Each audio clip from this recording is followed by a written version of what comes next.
Você que clicou para assistir esse vídeo, segredo para ser perfeito diante de Deus.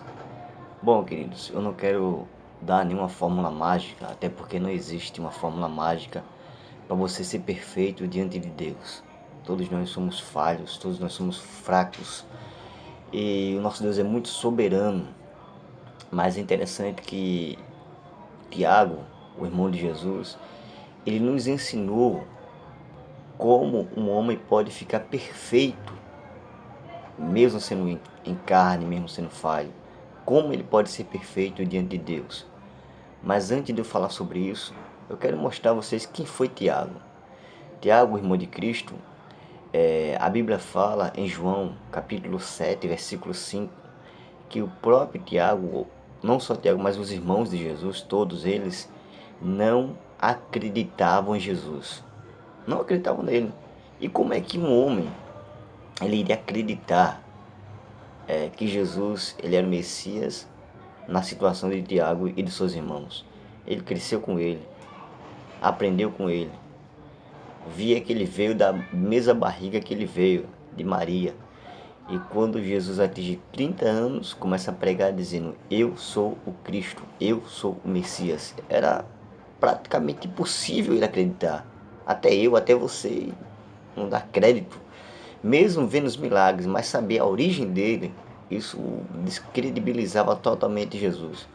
Mas quando Jesus morreu, ressuscitou e apareceu a Tiago, Tiago se converteu e virou um dos maiores líderes da igreja primitiva lá em Jerusalém.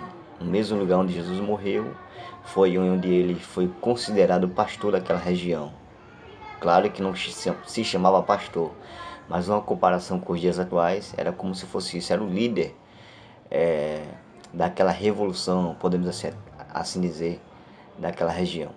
E o mesmo Tiago, ele agora convertido, ele escreve a sua carta, e no capítulo 3, versículo 2, ele escreve que os homens, ele tropeça muitas das vezes em palavras, mas tal homem que não tropeça em palavras, ele é considerado perfeito.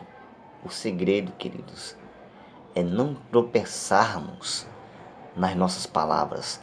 Não tropeçar no sentido de gaguejar, de ficar nervoso, não. Até porque ele deu alguns exemplos.